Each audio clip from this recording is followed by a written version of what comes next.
Salam. Bugün sizinle el arasında tanınmış olan məşhur kəlmə olaraq oruç deyilən, amma Quran-ı Kərimdə savun kökündən olan siyam haqqında danışmaq istəyirəm. Və bu məqaləmizdə Quran-ı Kərimdə işlədilən həmən bu savun kökündən olan siyam anlayışı, bunun filoloji, semantik və mətin daxili, yəni Quranın öz daxili terminoloji sisteminə əsaslanaraq təhlil edəcəyik. Araşdırmanın məqsədi savmun yalnız günahdan çəkinmə, yəni bəzi insanlar ki, qeyd edir ki, savun heç də susuz qalmaq, ac qalmaq demək deyil. Savun əsas olaraq insanın günahdan çəkinməsi deməkdir və yaxud da bəziləri Quran oxumaqdır deyir. Bunun doğru olmadığını düşünürəm. Çünki onlar sadəcə bəziləri Bəqərə surəsi 185-ci ayətə görə savunun Quran oxumaq olduğunu düşünür. Bəziləri isə Bəqərə 183-cü ayətə əsaslanaraq təqva məsələsini önəmə alaraq günahdan çəkinmək olduğunu düşünür. Amma biz bunların hamısını da bir araya alaraq ümumi bir məsələyə toxunmalıyıq. Bildiyiniz kimi qarşıdan da Ramazan adı keçən, Şəhrur Ramazan deyə keçən Quranda qeyd etdiyimiz bundan qabaqki məqaləmizdə təqvim haqqında danışmışam. Orada Ramazan məsələsini də ələ almışdıq zaten. Ona görə o mövzuya girmirəm. Yəni qarşıdan Ramazan ayı yetişir və bu ayı Allah bizə siyam əmri vermişdir və biz bunu Qurana əsasən necə icra etməliyik, onu inşallah sizin diqqətinizə çatdırmağa çalışacağam. Deməli, bunu bəziləri dediyimiz kimi günahdan çəkinmək kimi təqdim edilməsinin Qurani istifadələrlə uyğun olmadığını göstərmək və bu anlayışın klassik ərəb dilindəki kök mənası, eləcə də Quranda keçdiyi 11 ayətdə 14 dəfə bu kəlmənin istifadəsinin funksional mahiyyəti əsasında yenidən müəyyənləşdirilməsidir ki, məqsədimiz onu eləməyə çalışırıq. Təhlil göstərir ki, savun Quranda əsasən normalda halal olan davranışlardan müvəqqəti və şuurlu imtina, xüsusi ilə də təqvasız davranışların islahı və nəfsin tərbiyəsi üçün tətbiq edilən kəfarə mexanizmi kimi təqdim olunur. Biz inşallah birinci hər bir məsələni ələ aldıqda o sözün kökünə varırıq. Yəni Quran ilk nazil edildiyi zamandakı insanların istifadə etdikləri və sözlərdə nəyi qəsd etdiklərini tapmasaq, ona diqqət eləməsək, Qurandakı işlənən sözlərin Allahın nəyi qəsd etdiyini tuta bilməyəcəyimizi düşünürəm. Ona görə də birinci sözün kökü ilə başlamaq istəyirəm. Və bu məqalə Quran-ı Kərimdə işlədilən həmən o savun kökündən olan siyam, məsləri siyam olan anlayışın kök mənasını sizə çatdırmaqdır. Deməli, Məhəmməd Nəbidən öncəki klassik ərəb dilində bu sözün istifadəsinə diqqət etsəniz, Quranda keçdiyi bu 11 ayədə 14 istifadənin hər birini yalnız Quranın mətin əsasında ayə-ayə təhlil etməyə hədəfləyəcəyik ki, biz inşallah bu sözün kökünə baxaq birinci. Deməli, sözün bu kök hərfləri saddır, vavdır, yəni s bizdə yoxdur bu s, fısıltılı sad hərfidir. Vav hərfi və mim hərfindən təşkil tapmışdır. Yəni bəziləri savun sözündən siyam sözünün sanki fərqli bir məna daşıyırmış kimi də düşünürlər. Əslində siyam sözündəki o y hərfi onun fərqli olması yox, vavın orada yaya çevrilməsini, çünki sad hərfi i ilə tələffüz ediləndə vav hərfi yaya uyğunlaşdırılır ki, ya i ilə uzlaşsın. Əgər u olsaydı, ə olsaydı o zaman vav olduğu kimi qalacaqdı. Amma i olduğuna görə yığılaşmışdır. Yəni məsdər şəklinə gətirilmişdir. Amma sözün kökü lüğət anlamı ilə sadəcə nədənsə yox, özü özlüyündə imtina etmək, özünü saxlamaq, geri çəkilmək, geri durmaq, bir şeydən imtina etmək məqsədi ilə dala çəkilmək anlamı, başını geri çəkmək anlamlarında işlənmişdir. Normalda edilən bir davranışı şuurlu şəkildə tərk etmək anlamı ilə ortaya qoyulur. Və yaxud da hərəkətsizlik və ya fəaliyyətin dayandırılması olaraq anlaşılır. Məsələn, at yem və sudan başını geri çəkməsi, yəni normalda at həm su içməlidir, həm də yem yeməlidir, amma etmirsə, başını geri çəkirsə, bunu istəmirsə də, o zaman ərəblər klassikada, yəni keçmiş zamanlarda samətul faras, məsələn, deyərdilər, yəni savm etdi, at savm etdi, yəni yemək və içməkdən geri durdu anlamı ilə işlətmişdilər. Və yaxud da normalda yağış yağmalı bir mövsümdə, əgər yağış yağmırsa, quraqlığı ifadə etmək üçün, göyün cimriliyini ifadə etmək üçün saməti səma, yəni göy səma savm etdi, yəni cimriləşdi deyə ifadə edilirmiş. Bu istifadələrin heç birində günahdan çəkinmək mənası yoxdur və yəni baxsanız klassikada kimsə bu kəlməni bir insan günahdan geri durdu ifadəsində bu sözdən istifadə etməmişdir. Hətta İslamiyyətdən öncəki devirlərdə belə. Yalnız halal olan bir şeyi, yəni normalda edilməli olan bir şeydən geri durulduğu yerdə bu kəlmə işə düşə bilər. Yəni normalda yemək yeməlisən, içməlisən, öz ailən, həyat yoldaşın halalındır, onunla münasibətdə ola bilərsən. Amma bunlardan bir adam geri durarsa da, yəni etməzsə də, bunu müvəqqəti olaraq çəkinərsə də bu işdən, o zaman bu anlayışla savun kəlməsi gələr. Hətta danışmağın özündən belə. Biz bunu inşallah Quran boyu görəcəyik. İcazəli olan müvəqqəti dayandırılmasıdır, yəni bu şey. İcazəli olan şeylərin müvəqqəti dayandırılmasında bu kəlmədən istifadə olunubdur. Bu fakt Qurandakı istifadələrlə tam uyğunluq təşkil edir. Quranda savun və siyam anlayışının ümumi çərçivəsi, Quran bu yöndə Quran boyu diqqət çəkən məqam nədir Quranda? Günahdan çəkinmək üçün istinab, məsələn, istiba etmək, lə təqrəbu, qərib sözünün yaxınlaşmamaq forması ilə həram kəlməsi və yaxud da nəhi kəlməsi və yaxud da həzar kəlməsi kimi bu kökdən olan kəlmələr işlədilib günahdan çəkinmək üçün görərsiniz. Amma savun, siyam isə yemək, içmək, cinsi yaxınlıq, hətta normalda danışmağın özünə bir iradə yoxdur. Amma danışaraq mübahisə etməkdən belə Məryəm surəsi 26-cı ayəsi ilə kimi normalda halal olan davranışlardan müvəqqəti imtina üçün işlədilir. Bu terminoloji baxımdan çox dəqiq bir fərqdir əslində. Gəlin indi inşallah aya bunu təhlil edək. Bəqərə surəsinin 183-cü ayəsində Allah açıq şəkildə buyurur: "Ya eyyuhellezine amenu, ey iman edən kimsələr, kutiba aleykumus siyam, siyam sizin üzərinizə yazılmışdır, qərarlaşdırılmışdır. Kema kutiba alellezine min qablikum, necə ki sizdən öncəkilərə də bu qərarlaşdırılmışdır. La'allakum tattaqun." Ola bilsin ki siz təqvalı olasınız. Bu ayətdə diqqət çəkən təhlil olaraq baxsaq, kutiba hüquqi məcburi bir yazım olduğu ortaya qoyur, yazılmışdır yəni ifadəsilə. Və kəmə kutibə, əvvəlkilərə də, ümmətlərə də mövcud idi bu məcbur yazılma məsələsi. Ayənin sonu deyir ki, la'allakum tattaqun. Yəni önəmli yeri burada. Məqsəd nədir? Mövcud təqvasızlığın islah olunması. Yoxsa sadəcə günah etməmək deyil. Yəni təqva qorunma deməkdir. İnsanlar belə deyək də onlara böyük zərər verəcək, məsələn, tokdan və yaxud da üzmək bilməyən adam sudan, itdən qorxan adam itləri gördüyü zaman, ilandan qorxan adam ilanı gördüyü zaman və yaxud da ayaqyalın bir adam tikanlı bir sahədə yeridiyi zaman və yaxud da bir əskərin mayınlanmış, mina bastırılmış bir ərazidə hərəkət etdiyi zaman göstərdiyi tətizlik və diqqət, yəni öz canını acı çəkməkdən və yaxud da ölməkdən qorumağa çalışmasının, o hərəkətinin, o diqqətinin adına Quran təqva demişdir. Yəni, əslində biz bilirik ki, bir insan tikanlı sahədə ayağına tikan batmasın deyə göstərdiyi diqqət, bir insanın mayınlı ərazidə, mina bastırılmış ərazidə göstərdiyi diqqətlə eyni ola bilməz. Çünki təhlükə nə qədər azdırsa da, diqqət də o qədər az olur. Təhlükə nə qədər çoxdursa, diqqət də, qorunma həssaslığı da o qədər çox olur. Təsəvvür edin, bir adam ayağına tikan batdığı zaman o ölməyəcəkdir. Sadəcə canı acıyacaqdır. Yəni çox böyük əziyyəti olmayacaq bu işin. Amma mayınlı olan bir ərazidə olan diqqət, yəni eləməsə o diqqəti onun canı əldən gedə bilər. Ən azı ayağının biri əlindən, ayağının ikisi də əlindən gedə bilər və hətta ölümlə nəticələnə bilər deyə o diqqət bu diqqətdən daha güclü olur. Təsəvvür edin ki, bir insan ölə bilər, öldün, amma bu son deyil. Sən qiyamət gələndə yenidən diriləcəksən zaten. Yəni, və yaxud da acı çəkdin, bir 10 dəqiqalıq acı çəkdin, vəfat elədin və yaxud da ki, bir 50 il şikəst halda yaşadın, əziyyət çəkdin, vəfat elədin. Yəni, bu müvəqqətidir hər halda. Yəni, uzaqbaşı bunlar baş verə bilər.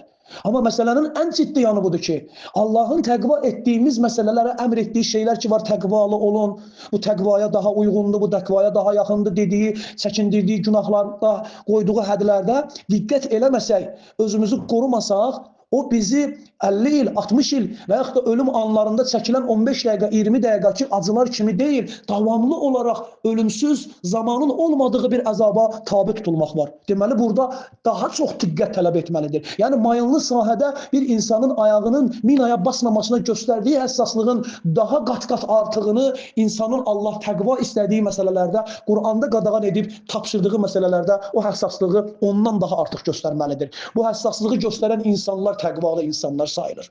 Mən bu məsələdə insanın bu qədər həssas yanaşması üçün psixoloji olaraq mənəvi baxımından insanı tərbiyə edən vasitələrdən deyərdim ki, ən gözəli və ən yaxşılarından biri də siyam məsələsidir ki, Allah bu ayətin sonunda bizə ola bilsin ki, təqvalı olasınız. Ümid var ki, ümid edilir ki, siz təqvanı, yəni o həssaslığı əldə edəsiniz. Anlaşıldı bura qədər yəqin ki sözüm. Deməli, Bəqərə 183-cü ayə, 83-cü ayə. Təqva burada nəticədir, siyam isə vasitədir. Yəni təqvanın əldə edilməsi üçün bir vasitə olduğunu görmüş oluruq. Keçirik Bəqərə surəsi 184-cü ayədə. Ərəbcəsi ayədə belə bir ifadə keçir. Əyyəmən mə'dudat deyə ifadə başlayır orada. Sayılı günlər. Bəzi insanlar bunun bir ayın tamamını yox, bir ayın 3 günü ən azı olmaq şərti ilə 7 gün və yaxud da 10 gün miqdarında olmasını düşünürlər və hətta buna dair videolarda gördüm mən. Bu çox böyük yanlışdır. Sadəcə ədəd kəlməsini ələ almaqla insanlar bu ədəd sözü, mə'dudat kəlməsi ifadəsi sayılı günlər götürürlər. Məsələn, cəhənnəmdə bir neçə sayılı günlərdən artıq o bizə toxunmayacaqdır. Və yaxud da ki, həcdə oxuyacaq bir insanın 3 gün həcdə 7 gün qayıtdıqda bir qurban kəsə bilməsə, bir heyvan kəsə bilməsə, siyam etməsi, bu da kamil 10 gün olduğu ifadəsi üzərindən sadəcə deyirlər ki, yəni bir ayın bu qədər miqdarını tutsanız yetər. Amma biz baxırıq görürük ki, Allah Teala bir insan xəta etdiyi zaman sayılı olaraq 2 aya ardıcıl bir-birini tabe olan, izləyən bir siyamdan da danışır. Öz qadınlarına zihar edənləri və yaxud da ki, qadının heyiz görmədiyi halda, həm də hamilə olmadığı təqdirdə, heyiz görməsə, hamilə də olmasa, bu iki təqdirdə bir qadın ya yaşlılıqla ya da ki, müəyyən bir xəstəlik səbəbi ilə cavan olsa, heyiz görməsə, amma hamilə də deyil, bu qadınlar boşanma müddəti nə qədər gözləməlidir, boşanma sürəsi nə qədər verilir, Quran buna 3 ay deyir, orada da ədəd sözündən istifadə olunur. Yəni, demək istədiyim söz budur ki, ədəd kəlməsinin, say sözünün Quran-ı Kərimdə sadəcə 3 və yaxud da 7 və yaxud da ki 10 deməyiniz doğru deyil. Çünki ədəd kəlməsinin, iddə kəlməsi sözünün biz Quranda 3 aya, 4 ay, 10 günə qədər qalxdığını da görmüş oluruq. Əslində, sayılı günlər dediyi zaman Allah Teala burada qəsd etdiyi məsələ, yəni başlanğıcı və sonu müəyyən olan hər bir şey sayılı gündür. İstəyirsən 60 il olsun, istəyirsən 100 il olsun, istəyirsən 1 il olsun, istəyirsən 10 gün olsun. Yəni sənin orada o bir işləmi, bir qalacağın yerdəmi əvvəli və sonu bəllidirsə, bu olur nə? Mə'dudat olur. Yəni sayı məlum olur, sayılması məlumdur. Allah Teala da deyir ki, əyyamun mə'dudat, yəni bu sayı müəyyənləşdirilmişdir. Nə qədərdir Allah? Şəhr-ü Ramazan qədərində. Yəni Şəhr-ü Ramazanın hilalını gördüyün zaman ondan sonra gələn 10-cu ay o Şəvval ayının hilalını arasındakı günlər indi bu bəlli deyil. Çünki bizim şəmsi təqvimlərində, günəş təqvimlərində, miladi təqvimlərində günlər bəllidir. Amma hilalda bu fərqlidir. Çünki 354 və 355 gün müddətində, bir il müddətində mənzillərdə bu ayın dövrü var və bu nəticə ilə ya ay ya 29 gün ola bilir, ya 30 gün ola bilər. Nadirən bəzən 28 gün göstərilə bilər, nadirən. Amma əksəriyyətən 29 və 30 olur. Yəni, bu minvalla bir insan dəqiq bilə bilməz ki, bu il Ramazan ayı 28 gündürmü, 29 gündürmü, yoxsa 30 gündürmü?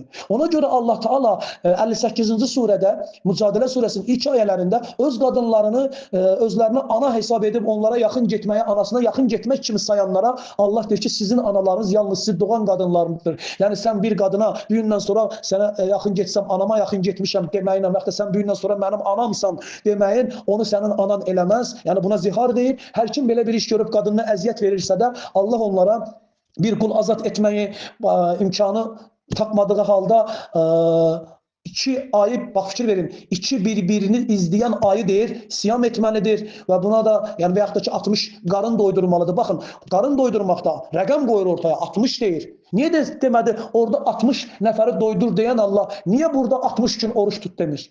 Deməli, günün müəyyənləşdirilməsi sənin ixtiyarına buraxılıbdır. Bu hilala bağlı məsələdir. Ona görə sən bunu özün təyin etməlisən. Saymalısan ki, 2 ay, burada 2 ay qəsdidə hilalla götürüləcək, qəməri təqvimlə götürüləcək. Çünki siyam məsələsində Allah günəş ölçüsünə yox, qəmər ölçüsünə bağlamışdır.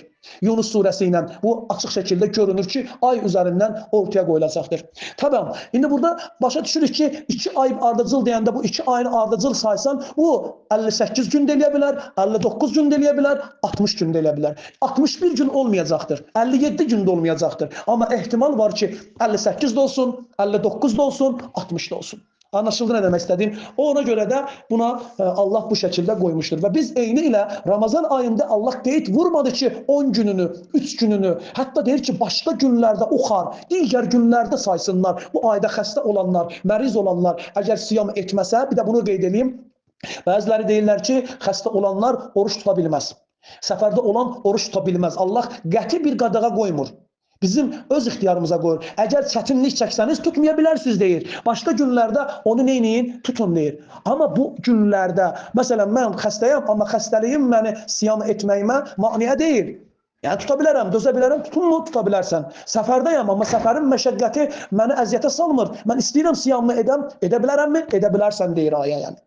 Yəni qəti olaraq qadağan etmir. Anlaşıldı ne demek istəyirəm? Bu özlərindən ənənəvi dinlərin qoyduğu şeydir. Ay nə bilim getdiyin yerə əgər günortadan sonra səfərə çıxmısansa da günortadan o gün onun orucunu tamamlamalısan, qabaq çıxmısansa da günortaya qədər çatırsansa da ixtiyar sahibisən, tuta da bilərsən, aça da belə başlayırlar özlərindən bir çox hökmlər qoyurlar. 10 gün niyyət eləmək məsələsi qaldığın yerdə nə bilim vətəndirsə orada başlayırlar. Bu nədən ötürüdür? Özlərini Allah yanında hökm vericilər olaraq təqdim etmək üçün uydurduqları oyunlardan başka bir şey değil. Anlaşıldı. Kısa ve net olarak tutmak isteyen tutabilir, tutabilmeyen ise tutmayacaktır. Hatta Kur'an bize der ki, bakın insanın Kur'an-ı Kerim'de bir meselede dözümlülük meselesi iki kısma bölünür. Vus'a var, bir de taqət var. Vus'a bir insanın bir işi, ona tapşırılan bir vəzifəni veyahut da bir daşıyacağı yükü rahatçılığı ilə görməsində və daşımasında işlenen bir söz. Yani gücü ve onun qabiliyyəti, bacarığı o işi rahatçılığı ilə əhatə edə bilir və rahat o işi görə bilir. O zaman ona vus'a deyərlər. Ama bir insan bir işi, yani bütün enerjisini, bütün gücünü sərf edərək görür, ama bütün enerjisini tükəterek görürse de Allah Teala öz qullarından bu şekilde bir mükəlləfiyyət tələb etməmiştir. Ve burada da siyamda da bu rol oynuyor ki, deyir ki, taqətlə siyam edenler bir fidye versinler. Yani bütün güclerini, enerjilerini istifadə edərək siyam edenlere Allah siyam etməməyi, əvəzində bir təam verməyə, alternatif bir miskin doydurmağı tapşırmıştır. Bundan anlayırıq ki, nəinki xəstə olan, səfərdə olan insan, hətta səfərdə olmayan, xəstə olmayan bir insan acılığa, susuzluğa, bu kimi məsələlərdə taqəti çatmayacaqsa da, şiddətli ona güc gələcəksə, onu başqa günlərdə əvəz edə bilər və yaxud da ki,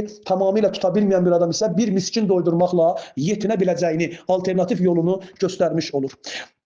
Deməli, əyyamən mədudat sayılı günlər daimi deyil, amma bildiyiniz kimi bir ayın içindəki, yəni Ramazan hilalının girişi ilə digər ayın hilalının doğuşu arasındakı vaxtın hamısını əhatə etmiş olur. Nəinki onun bir neçə gününü. İkinci, xəstə və səfərdə olanlar üçün təxirə salma imkanı verir. Yəni istəsə tutmaya bilər. Və üçüncü, bütün gücünü sərf edərək çətinliklə edənlər üçün alternatiflik göstərir. Son cümlə isə Allah belə buyurur: "Və en tasumu hayrun lakum." Bu siyamın fiziki, psixoloji və mənəvi faydalarına işarə edən bir kəlmədir ki, Allah deyir ki, keşke bilsəydiniz ki, siyam etmək sizin üçün nə qədər xeyirlidir və ya siyam sizin üçün xeyirli olduğunu biləydiniz keşke. Buradan ne anlayırıq? Yani elmin var bu məsələnin içində. Allah o elmini sizin məsələn psixoloji faydalarını, psixologiya sahəsini bilən alimlərdən, hakimlərdən soruşsun. Səhhətindən sənin canına olan mədənə, bağırsaqlarına və yaxud da bədənimə olan faydalarını yenə də ona sahəsində olan insan anatomiyası üzrə alim, həkim sayılan kəslərdən öyrənə bilərsiniz deyə bir qapı aralamış olur. Bəqərə surəsinin 185-ci ayəsina baxırıq. Ramazan ayı Qur'an-ı Kərimin nazil olduğu ay olaraq təqdim olunur. Qur'an bu Qur'anın nazil olma səbəbinin isə hidayət olduğunu, apaçıq bəyanatlar olduğunu və həqiqətən fərqləndirmə qabiliyyəti, yəni pisi yaxşıdan, düzü səhvdən, batili haqdan fərqləndirmə bir qabiliyyətində olan bir kitabı olduğunu da ortaya qoymuş olur. Burada mühüm əlaqə qurulur ki, təqva, üstünə gəl Furqan və ayrı etmə qabiliyyəti siyam bu prosesin nə olur? Bir növ katalizatorudur elə bir. Yəni insan bu ayda siyam edən bir insan təqva məsələsində şərt budur ki, sən bu ayda daha çox Qur'anla iç-içə olacaqsan, o fərq qoyma qabiliyyətini, o istiqamətlənmə hidayəti və dəlillər əldə etməsi bu sənin üçün daha çox olacaqdır. Çünki Allah Ənfal surəsində keçən bir ayətdə də Ənfal surəsinin 29-cu ayəsində açıq şəkildə Ya eyyuhəllezine amenu in təttəqullah yec'al lakum furqanan. Əgər siz təqvalı olsanız, Allah sizə bir furqan təyin edər. Yəni təqva, siyam təqva üçündür. Və təqva nə üçün olur? Furqanı əldə etmək üçün olur. Fərq qoyma qabiliyyətinə yetişə bilməyə xidmət edir. Və ayənin davamı və yukaffir ankum sayyiatikum, və sizin günahlarınızın haqqında, pisliklərinizin, səyyiət pisliklərinizi cəmdə gətirir haqqında kafirlik edər, yəni örtər. Və yaghfir lakum, və sizin üçün çox bağışlayıcılıq olar. Vallahu zul fazlil azim, Allah əzəmətli, fəzlinin sahibidir deyə ayət tamamlanmış olur. Biz buradan başa düşürük ki, deməli, çox önəmli məsələdir siyam məsələsinin təqvaya dəlil olması, təqvanın Furqanı əldə etməsi üçün bu prosesi biz bundan əldə etmiş oluruq. Gəlirik ən önəmli yerə. Bəzi insanlar, hətta mənim özüm belə deyirdim ki, bax 183-cü ayət siyam haqqında, 184 həmsinin, 185 həmsinin, hətta 185-ci ayətdə orada elə ki, bunu kamilləşdirdiniz, tamamladınız, deməli kamilləşdirmə sözü gəlirsə, bu 3 gün, 5 gün, 7 gün ola bilməz. Kamilləşməsi o hilalın doğuşu ilə digər hilal arasında olan bütün günlərin tutumu onun kamilliyini ortaya qoyur. Tamamlayıb kamilləşdirdikdə isə burada təkəbbürlənməyəsiniz, bunu özünüzə böyüklənməyəsiniz.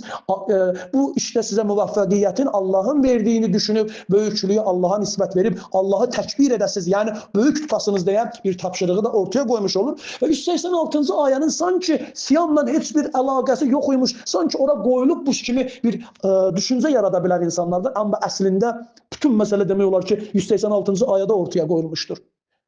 Bu siyamın, bu təqvanın, bu Qur'anın enişinin, bu Furqanın, bu bəyanatın, bu hidayətin hamısının kulminiyasiya nöqtəsi Bəqərə 186-da gəlir ortaya çıxır. Məsələ nədir?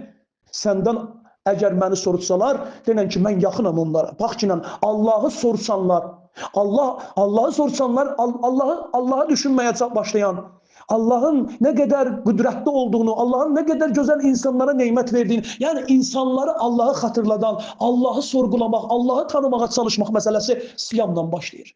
İnsan bir il hər gün yeyir, içir, yatır, öz üstə heç, yəni bu onu qəflətə salır. Amma birdən-birə onun suyunu, onun yiyəcəyini, onun bütün istifadə etdiyi halal şeylər dayanır. İnsanın ən çox tələbatı nədir? İki şeydir də, bir boğazdır, bir də ki, cinsiyyət məsələsidir. Bu iki şey ki, risk birdən dayandırılır, səhər axşam müddətində bir gün, 5 gün, insan başa düşür Allah ona hər gün nəyi verdiyini, bu fərqi anlayır və Allahı sorğulamaq, Allah tanımağa çalışır. Və Bəqərə surəsi 186-cı ayətdə biz anlayırıq ki, siyamla insan Rəbbini araşdırmaq qabiliyyətini əldə edir ki, bu təqva orada ortaya çıxır. Bu ayə siyam ayələrinin tam mərkəzində yerləşən bir ayədir. Məna Allahın yaxınlığı, Allaha dəvət, iman, rüşd əlaqəsi, kamilləşmə əlaqəsini bu ayətlə ortaya qoyur. Sən Allahı sorğuladığın zaman Allahın yaxınlığının və sənin Allaha olan yaxınlığının idrakına, fərqinə varmağın və nəticədə o imandan sonra yeni bir imana, yeni bir əminliyə, yeni bir güvənə yetişməyin və sənin kamilləşib rəşid olmağını, rüşd əldə etməyini ifadə olaraq ortaya qoymuş olur.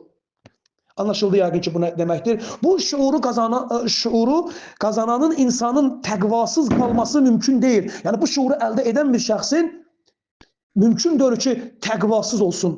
təqva əldə edə bilməsin. Bu şuuru, bu fərqliyi görmək. Bəqərə 187-ci ayətə baxırıq. Əvvəlki yanlış qadağaları ləğv edir bu ayə. Ayətdə gecə cinsi yaxınlıq halallaşdırılır. İndi sual verilir. Məcəm haram idimi ki halallaşdırılır? Allahın haram qoyduğuna dair bir tək ayət yoxdur. O zaman burada nəticə budur ki, insanlar özlərinə Allah adından gecədə də bu işə qadağa hökmü geyindiriblər. Qoymuşlar ki, Allah Teala bunun halal olduğunu, icazəli olduğunu bildirir. Hətta siz Allah bilirdi ki, özünüzə xəyanət edəcəksiniz ifadəsi ilə bunu əslində Allah adından qoyanların xainliyini də bizə bildirmiş olur ayətin davamında. Gecə yemək və içmək icazə verilir. Deməli, gecə icazə verilirsə gündüz icazəli deyil. Deməli, özlüyündə halal olan bir şeydən gündüzdə geri duracaqsan ki, bu zaman siyam baş vermiş olacaqdır. Sonra ayənin davamında Allah bizə həm cinsi münasibəti, həm yemək və içməyə gecə icazəsi verildiyinə və dalınca hətta yübəyyənə ləkumul xeytətul əbyadu min xeytətil əsvad kəlməsi ilə çox maraqlı bir sözdür. Sizin üçün bəyan olana qədər ifadəsi ilə nəyi gündüzün o ipliyi gecənin qara ipliyindən fərqlənənə qədər, bəyaz ipliyin qara iplikdən fərqlənənə qədər yiyin və için deyir. Sizə bəyan olana qədər yiyin, için. Deməli, ora qədər yiyib içə bilərsən, amma ondan sonra yiyib içə bilməzsən, cinsi münasibət edə bilməzsən. Bu bəyan hər kəs üçündür. Burada ruhani elitaya aid deyil ki, alimlərə bəyan olana qədər onlar bəyan edəcək, onlar vaxtı qoyacaq. Bizim özümüz hər gün, elə ki gördün, dan yeri sökülməyə başlayır, o qaraltı ilə ağartı, yəni fərqliliğini gördün səmada, bitdi. Onu 1 dəqiqə, 5 dəqiqə o izə, bu izə, o boş söhbətdir. Yəni, sanki elə bir saniyə o izə olsa nəsə olacaqdır. Anlaşıldı. Allah bunu ruhani elitaya bağlamır. Hər kəs özlüyündə yəqinə çatsa ki, hilal yeni Ramazan girdi və ondan sonra da səhərin o beyaz ipliği qara ipliğindən ayrıldığını, yəni qırmızı zolaq var, üstündə bir qara iplik, altında bir ağ iplik ortaya çıxdığı zaman, bunu gördüyü zaman insan nə edir? Yeməkdən və içməkdən geri durmalıdır. Bu hər kəsin özünə aid bir məsələ olmalıdır. Müşahidə və şuur əsaslıdır özdə. Bəli. Deməli, biz buradan anladıq ki, siyam leylə qədər tamamlanır. Bir də burada bir şey də deyim. Bəzi insanlar tam qaranlığın çöküşünü də gözləyirlər. Buna da ehtiyac yoxdur. Niyə? Çünki Quranda iki qavram var. Leyl və nəhar. Nəhar gündüz deməkdir, leyl isə gecə deməkdir. Gündüzün də, gecənin də hissələri var, bölmələri vardır. Səhər çağı var, günorta var, axşam çağı var, axşam deyirik. Axşam özü də dediyimiz kimi gecə, özü də neçə yerə bölünür Quran-ı Kərimdə. Məsələn, Allah and içir gecəyə, vəlleylə əs-əs deyə. And olsun sinsi gələn gecəyə, əs-əs bir şeyin hiss etmədən gəlməsini. Yəni, gəldiyini hiss eləmirsən, amma bu gəlir. Sən amma hiss eləmirsən. Bu həmən o an leylə aiddir, nəhara aid deyil. Yəni, hava işıqlıdır. Amma gündüz də gün yoxdur. Gün qırmızılığı da çəkildi, başımın üstündən keçdi, getdi. Gün batanda, gün çıxan tərəfdən bir qırmızı zolaq, yəni səhər gördüyün o zolaq, gün çıxan tərəfdən qalxır, göyün üzərindən sanki günəşi təqib edərək birinci günəş itir gözdən, sonra da qırmızılıq çəkilə-çəkilə gedir. Sənin başımın üstünü qırmızılıq keçəndə o gecə ilə gündüzün sərhəddidir. Sənin başımın üstündən keçdi mi bu tərəfə? Gün çıxan tərəfdə bir damla belə qırmızılığın əsəri olmasa və sənin başımın üstündən bu tərəfdə olsa, sən artıq gecənin içinə girmiş olursan. Və o andan sonra sən siyamı bitirməkdə, belə deyək də, azadsan, müstəqilsən yəni. Bu da aydın məsələdir ki, başa düşdük bunu da. Sonda olaraq, məsələn, Allah deyir ki, and olsun çökən gecəyə, and olsun dönüb getməkdə olan gecəyə, vəlleylə ədbar, dubur kəlməsi, gecənin səhərə yaxın tərəfinə dubur gətirir, ədbar, səca, yağışa, yəni gecənin qismləri, nisbulleyl, gecə yarısı, gecənin 3dən biri, baxırıq ki, gecənin hissələri vardır. Odur ki, bir adam götürüb əgər desə ki, yox, mən tam qaranlıqda açacam, Allah harada buna qeyd vurdu ki, leylul yağşada aşkinən, səcada aşkinən. Qeyd vurmayıbdır Allah. Sadəcə leyli gətirib, umumi. Deməli, bir şeyə ki, leyl deyildir, həmən o zamanı mən əs-əs olan və leylə əs-əs zamanını mən göstərirəm. Deyirəm ki, bu an leylül əs-əsdir mi? Deyir, hə. Deyirəm, nahardan deyil ki, deyir, yox. Deməli, orucunu aça bilərsən? Deyir, hə. Sən niyə uzadırsan onda bunu? Aydındır yəqin ki, bunu da başa düşdük. Bəqərə surəsinin bundan o yüzden bura qədər əslində siyamın nə üçün olduğunu, nədən ötürü olduğunu, insanın nədən geri durmalı lazım olduğunu Bəqərə surəsi 187-ci ayə tam olaraq aşkar edir, ortaya qoyur. Bir adam siyam etmək istəməyə bilər. Amma özü siyam etmək istəmir deyə, yəni ac, susuzluğu və cinsi münasibəti bu ayın giriş və çıxışında gözləmək istəmirsə də, xahiş edirəm, etmə, amma durub cəmaatı aldatma. Ehtiyat elə, Allahdan qorxun olsun. Həya elə ki, birdən mən yanılmış olaram. İnsanlar mənə inanar, bu işdən uzaq durar. Əslində sənin sözünlə özü bunun yəqininə çatmayıb, bu işi görən insanlar yanlış edirlər. Zaten təqlidçilik edirlər. Onlar şirkə giriblər orada, özləri bilərlər. Buradan bu ayətlə biz gecələri nəyə icazəlidir, gündüz isə nədən siyam edəcəyimizi Bəqərə 187-də tam aşkarlığı ilə bəlli olur. Və bu görülən, bir ayda görülən bu işi, təqva üçün olan bu işi biz baxırıq Quran boyu digər yerlərdə də edilən təqvasızlıqlarda bir cərimə olaraq bizə göstərildiyini görürük. Məsələn, biz baxsaq görərik ki, Nisa surəsinin 92-ci ayəsində yanlışlıqla adam öldürülmənin kəffarəsi olaraq qul azad etmək, mümkün deyilsə 2 ay ardıcıl siyam etməyi, bu nəfsin ciddi şəkildə tərbiyəsi olduğunu Allah ortaya qoymuş olur. Maide 89-da pozulmuş andın kəffarəsi olaraq yedizdirmək tapşırılır, geyindirmək tapşırılır, qul azad etmək tapşırılır. Bunlara imkanı olmayanların 3 gün müddətində siyam etməsini Allah son olaraq qoymuşdur ortalığa. Maide surəsi 95-ci ayəsində ehramda ov yasağını pozanlara əgər bir hədiyyə olaraq bir heyvan göndərə bilmirsə öldürdüyü heyvan müqabilində Allah deyir ki, alternativ olaraq siyam etsin deyir. Və yaxud da Məryəm surəsi 26-cı ayətə baxdığımız zaman İnni nəzərtu lirrahman savmən fələn ukallimə əl-yevmi insiyyən kəlməsində orada baxın, insiyyən heç bir insi ilə, yəni müqəllid olan, başqalarının tabiçiliyində olan İnsi adlanır Quranda. Cinni və insi. Cinni onları idarə edən, tabi olunan pakaleniyadır. İnsi isə müqəllid olan, onların ağzını güdən, onları təqlid edən, yamçılayan pakaleniyaya, dəstəyə deyilir. Heç bir insi ilə bugün kəlmələşməyəcəm, danışmayacam, Rəhman üçün savm nəzər etmişəm deyə bir ifadə keçir. Burada baxın, bu tamamilə susqunluğu bildirmir. Bəli, xeyr, amma nəyinsə müzakirəsinə, nəyinsə sübut etməyə, nəyinsə səhvliyini, doğruluğunu analiz etmək üçün diyaloqa girməyin çəkilməsini savm kəlməsi ilə ortaya qoymuş olur. Sözün kök hərfi ilə gətiribdir. Ona görə bəziləri deyir ki, savun başqa şeydir, siyam başqa şeydir. Əslində yox, elə eyni şeydir. Sadəcə halal olan bir şeydən insan müəyyən bir müddətə etməməklə geri durmağın savun olduğunu bu ifadə üzərindən Allah bizə açıq şəkildə göstərmiş olur. Deməli, İnsan yemək və içmək kimi bu kimi şeylərdən uzaq durduğu zaman yaxşı olar ki, müzakirələrə girişməsin. Çünki o halda insan daha həssas olur. İnsan kimisə qəlbinə dəyə bilər, kimisə incidə bilər. Bunu da görmüş oluruq həm də bu ayədə. Və ayətin əvvəli yeyin, için, sonra isə kimi görsən denən mən Rəhman üçün. Bunu gətirirlər, yeyin, için ifadəsini. Deyirlər ki, deməli, savm edən adamın yeyib içməsinin bir problemi yox. Əslində, qardaş, zaten biz Bəqərə 187-də də Allah yeyin, için deyir. Amma bu vaxta qədər, deməli Məryəm də yeyib içəcək də, amma o vaxtla bu vaxt arasında, yəni fəcrin vaxtı ilə Leylə qədər bu işdən çəkinəcəkdir və həmçinin də heç kimdən, heç bir insi ilə söhbət müzakirəsinə girişməyəcəkdir. Yemək deyir, danışmaqdan imtinadır əslində. Yəni burada da bunu deyirlər ki, yemək görsəm olar, amma yeməkdən də yeyib içir və bu işdən çəkinəndə bundan da çəkinməsinin Məryəm üzərindən bizə bildirilmiş olur. Bu ayə savunun ümumi imtina anlayışı olduğunu qəti şəkildə sübut etmişdir. Və Əzab 35-ci ayədə biz baxırıq, görürük ki, Allah Teala siyamı iman, sədaqət, səbir, sədaqə ilə eyni səviyyədə sadalayıb gətirib qoyur ortalığa.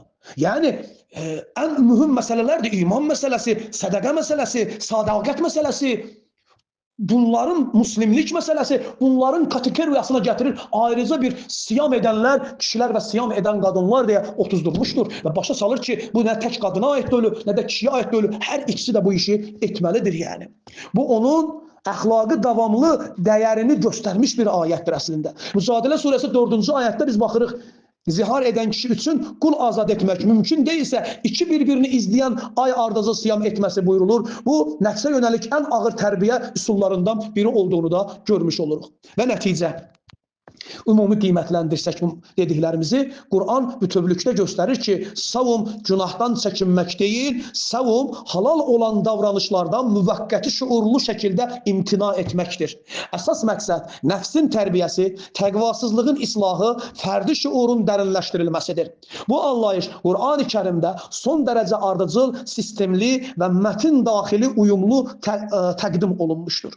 Bu nəticələr göstərir ki, Quran-ı Kərimdə siyam anlayışı yalnız ritual xarakterli bir ibadət deyil, əksinə fərdin nəfsini nəzarət altına almağa yönəlmiş tərbiyəvi mexanizmdir. Təqvasız davranışlarla qarşı tərbiyə edilən islah və kəffarə vasitəsidir. İnsanın şuurunu, idarəsini və məsuliyyət hissini gücləndirən praktik təlim üsuludur. Beləliklə, savm sadəcə günahdan çəkinmə deyənlər yanılır. Bu doğru deyil, təkcə belə qoymaq. Beləliklə, savm sadəcə günahdan çəkinmə kimi izah etmək Qur'anı terminologiyaya baxımından əsassızdır. Qur'an günahdan çəkinməyə başqa köklərlə, yəni istiba, nəhi, haram və s. kimi ifadə etdiyi halda savmı ardıcıl şəkildə halal olan şeylərdən müvəqqəti imtina mənasında istifadə etmişdir. Bu isə Qur'anı anlayışların daxili dəqiqliyini və terminoloji ardıcıllığını bir daha təsdiqləyir. Allah sizdən razı olsun. Sözümü burada yekunlaşdırıram. Yəqin ki, az da olsa faydalı olar insanlar üçün. Allah bizləri Allaha qarşı təqvalı olmaqda, furqan qabiliyyəti əldə etməkdə və Allahı daha da yaxın, o yaxınlığı anlayıb onun bizlə olan o Ənfal surəsi 24-cü ayədə Allah hər bir şəxslə onun qəlbinin arasını ayırmışdır, ora hülul etmişdir deyir. Bax, o yaxınlığı hiss etməyi, o yaxınlığı idrak etməyi bizlərə nəsib eləsin və onun şuurunda olmağı nəsib eləsin və bizi murşid olanlardan, rəşid halə yetişənlərdən qərar versin. Vəssalamu aleykum və rəhmətullah.